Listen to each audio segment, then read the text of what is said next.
Pemirsa, sidang isbat penentuan 1 Syawal akan digelar hari ini mendekati waktu maghrib berdasarkan hasil pengamatan Ruqyatul Hilal. Berdasarkan data-data hilal dari berbagai lembaga, hampir dipastikan hari ini merupakan hari terakhir puasa Ramadan 1445 Hijriah. Itu artinya Hari Raya Idul Fitri 1445 Hijriah diprediksi jatuh bertepatan dengan Rabu besok.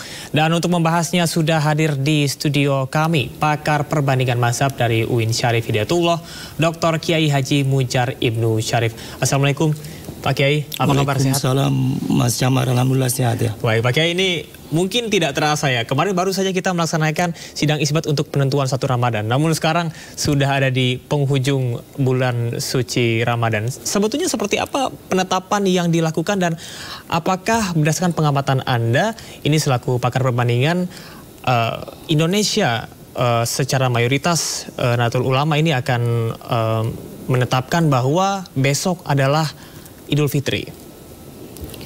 Kalau Nahdlatul Ulama kita lihat ya, mereka tentu akan juga mengacu kepada keputusan hasil sidang isbat hari ini. Kalau sidang isbat hari ini menetapkan bahwa besok Idul Fitri, itu sudah bisa dipastikan NU juga akan ikut keputusan itu. Hanya tentu karena metode yang digunakan adalah metode ru'yat, kita harus menanti hasil keputusan sidang isbat yang akan disampaikan pihak Kementerian Agama malam ini. Baik, artinya sebetulnya kalau kita bisa bilang bahwa metode yang digunakan baik Ruqyatul Hilal dan juga hisab, bahwa ketika sudah ada secara hisab ini dikonfirmasi dengan menggunakan Ruqyatul Hilal atau seperti apa Pak? Kalau yang menggunakan metode Ruqyatul Hilal, kebalikannya Mas Jamar. Jadi hasil hisab itu mengkonfirmasi temuan dari hasil ru'yat. Ini berbeda dengan Muhammadiyah. Kalau Muhammadiyah justru sebaliknya, ru'yat itu mengkonfirmasi hasil hisab. Jadi kalau yang NU dan pemerintah gunakan itu lebih dominan kepada ru'yatnya, sementara Muhammadiyah lebih dominan pada porsi hisabnya. Oke, baik. Apa kriteria-kriteria yang digunakan oleh Muhammadiyah dan juga NU selain yang disebutkan tadi untuk menentukan awal dari bulan dalam kalender Islam begitu? Kalau Muhammadiyah tentu mereka kan berpatokan kepada konsep wujudul hilal. Jadi kalau mereka yakini dari hasil hitung-hitungan bahwa posisi hilal sudah ada di atas ufuk, maka berapapun ketinggiannya tidak ada persoalan. Mereka pasti akan tetapkan segera berpuasa. Tetapi kalau yang NU karena beda metode yang digunakan, NU dan pemerintah dalam hal ini juga menggunakan konsep imkanur ru'yah. Imkanur ru'yah itu kendatipun posisi hilal sudah di atas ufuk, tapi kalau konsep imkanur ru'yah menganggap ini tidak mungkin atau belum mungkin sama sekali di ru'yah atau dilihat, pasti belum diputuskan untuk berpuasa segera. Jadi ditentukan tadi kriteria Mabims, malah harus ketinggian bulan itu pada posisi 3 derajat. Artinya ada beberapa kriteria-kriteria tertentu begitu ya yang sudah ditetapkan, baru bisa ditetapkan awal dari bulan dalam kalender Islam begitu. Iya, jadi harus mengikuti standar-standar yang sudah disepakati. Oke, baik, ini kan artinya ada perbedaan pendapat antar ulama begitu dan yang digunakan di Indonesia secara keseluruhan. Sebetulnya perbedaan ini apakah sesuatu yang wajar begitu ya? Karena memang kita selalu berbicara tentang perbedaan. Namun sekali lagi ketika sudah diumumkan oleh Kementerian Agama, selalu ada pesan bahwasanya makna toleransi perlu diterapkan. Bahwasanya perbedaan ini tidak menjadi masalah. Tanggapan Anda seperti apa? Kalau dalam konsep dan pemikiran saya, atau mungkin bahkan keinginan saya Mas Jamar ya, dalam satu negara yang sama sebaiknya memang kita bisa seragam lah. Jangankan kita, negara-negara di kawasan Asia Tenggara yang tadi ada Brunei, ada kemudian Indonesia, Malaysia dan Singapura, itu ingin bersatu.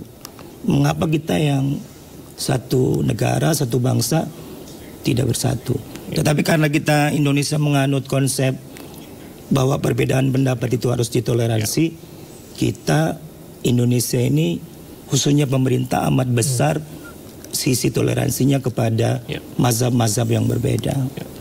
Tapi kalau kita mau jujur dengan konsep teoretiknya mestinya perbedaan yang ada itu harus mengacu kepada keputusan penguasa. Karena ada kaidah yang menyebut hukmul hakim ilzamun wa yarfa'ul khilaf. Bahwa keputusan penguasa itu sifatnya mengikat dan memaksa dan mestinya bisa menetralisir semua jenis perbedaan pendapat yang ada. Tetapi karena sekali lagi Indonesia memberi ruang toleransi yang begitu besar, jadi yang berbeda-berbeda itu tetap saja dibiarkan. Tetapi kalau perbedaannya sudah terlalu lebar, terlalu jauh, misalnya ada yang 5 hari, ya mungkin kita harus segera berikan pembinaan lah masyarakat yang begitu. Tapi kalau kemarin kita awal puasa itu hanya berbeda 1 hari antara pemerintah dengan Muhammadiyah, nggak ada masalah. Tapi kalau misalnya lebarannya ini, apakah masih masalah atau tidak? Kita masih menunggu hasil sidang isbat malam ini, Mas Camar ya. Pak Kiai, ini artinya ada dinamika perbedaan yang selalu terjadi dari tahun ke tahun ya, bukan hanya tahun ini saja begitu. Ada dorongan bahwa akan ada kalender Muslim internasional agar semuanya seragam. Apakah itu mungkin dilakukan secara syariat dan juga mazhab? Itu kemungkinan bisa dilakukan dengan ijtihad jama'i. Jadi ijtihad kolektif melibatkan semua negara-negara Muslim di dunia. Itu sebetulnya udah digagas ya lewat Turki misalnya, sudah mau diambil ke titik kesepakatan Ru'yatul Hilalnya di New Zealand. Turki sudah mengusulkan 5 derajat. Kemudian di New Zealand itu sudah 9 derajat. Kalau di Indonesia memang dalam konteks seperti itu baru 1 derajat. Tetapi kalau nanti semuanya sepakat dengan kalender global itu, tentu kita bisa berpuasa dan berlebaran dalam waktu yang sama. Artinya secara hukum Islam itu bisa dilakukan ya untuk work Islamic calendar tersebut? Bisa dilakukan. Yang penting ada kemauan nggak dari negara-negara Muslim di dunia ini. Oke, baik. Tadi kami juga sempat berbincang bersama dengan Duta Besar dari Kuwait, bahwasanya mereka juga adalah salah satu negara yang melakukan ibadah awal bulan puasa dan juga lebaran itu secara serentak dan juga mengikuti Arab Saudi. Apakah itu menjadi salah satu hal yang mungkin bisa dicontoh oleh Indonesia? Iya, mestinya Indonesia sudah melakukan. Yang saya maksud melakukan itu dengan kawasan Asia Tenggara kan, dengan 4 negara tadi. Jadi kita pada aspek global sudah berhasil, cuma pada kondisi lokal kita belum bisa bersama karena perbedaan metodologi itu kan. Baik. Sebetulnya kalau bisa disepakati misalnya ya, ormas-ormas itu semuanya mengacu kepada keputusan pemerintah, 3 derajat semuanya ikut. Artinya yang rendah dinaikkan sedikit gitu kan. Yang sudah tinggi posisi hilalnya turunkan sedikit. Jadi ada moderasi.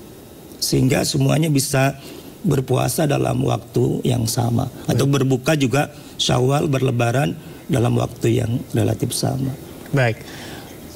Ini kan kita ada beberapa kriteria yang sudah ditetapkan oleh Mabims, kriteria tertentu baik dari sudut elongasi dan berbagai hal begitu. Nah, ini ada ketinggiannya 3% begitu. Apakah itu menjadi salah satu syarat mutlak untuk penetapan awal bulan dalam kalender Islam? Ya, kalau sudah disepakati memang mestinya dia menjadi syarat yang harus ditaati. Tetapi kalau di masa depan misalnya dianggap itu sudah tidak relevan, mungkin bisa diamandemen.